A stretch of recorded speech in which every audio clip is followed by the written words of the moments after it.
2 तारीख रविवार का दिन। मीन राशि वालों के लिए ग्रह नक्षत्रों का योग जो बनता दिखाई दे रहा है वो अच्छे से समझ लेना चाहिए आपको। मीन राशि वालों के लिए खासतौर पर ग्रह नक्षत्रों का प्रभाव जो हो रहा है वो आपके लिए इस दिन महत्वपूर्ण दिवस है। देवउठनी एकादशी है। गजकेसरी योग आपकी राशि में बनकर तैयार हो रहा है। आपकी राशि में एक और महत्वपूर्ण परिवर्तन होने का योग बन रहा है, वो है खासतौर पर शुक्र महाराज अपने ही घर जा रहे हैं और ये कहीं ना कहीं आपकी राशि के दृष्टिकोण से एक सुंदर योग बनाते दिखाई दे रहे हैं। ऐसे में यदि कुछ खास उपाय यदि आप कर लें तो आपके लिए बहुत अच्छा रहेगा। इस दिन शुक्र का ये परिवर्तन आपकी राशि के दृष्टिकोण से हमें दिखाता दिखाई दे रहा है कि यदि आप भगवान विष्णु को पीले वस्त्र अर्पित करें और भगवान विष्णु को पीले जरी युक्त वस्त्र अर्पित करना, उनका पूजन करना, षोडशोपचार पूजन करना, ये आने वाले कुछ ही दिनों में चाहे लाख नेगेटिव ग्रह हों आपके लिए पॉजिटिविटी का रास्ता खोल सकता है। ये सुंदर उपाय आपकी राशि के दृष्टिकोण से बनता दिखाई दे रहा है। गजकेसरी योग है, शुक्र परिवर्तन की तरफ जा रहा है।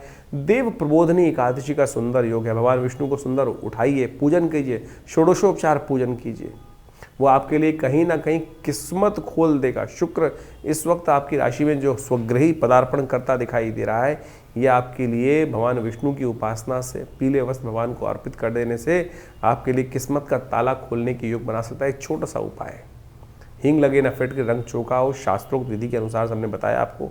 द्वादशी क्षय हो रही है और देव प्रबोधनी एकादशी अपने आप में अनसूत साया माना जाता है।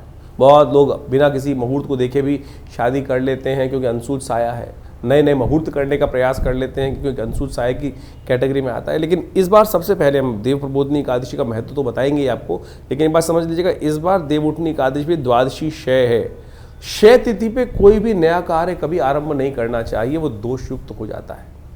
तो इसलिए इस बात का ध्यान रखें कि 2 नवंबर को जो देव प्रबोधनी एकादशी का योग बन रहा है वो विशेष तौर पर द्वादशी क्षय होने के कारण से एक अनसूत साय में बहुत थोड़ा सा कुछ विघ्न उपस्थित करता दिखाई दे रहा है। तो ऐसे में थोड़ा ध्यान रखते हुए कार्य करने की ज़रूरत रहेगी। अननेसेसरी के लिए जो है बिना पूछे बिना समझे और कोई शादी विवाह इत्यादि कर लेते हैं, उनमें आगे जाकर कई बार समस्या उत्पन्न करने के योग बन जाते हैं। नए कार्यों को आरंभ करने से भी क्षय होने के योग बन जाते हैं, कहीं ना कहीं रुकावट आने के योग बन जाते हैं।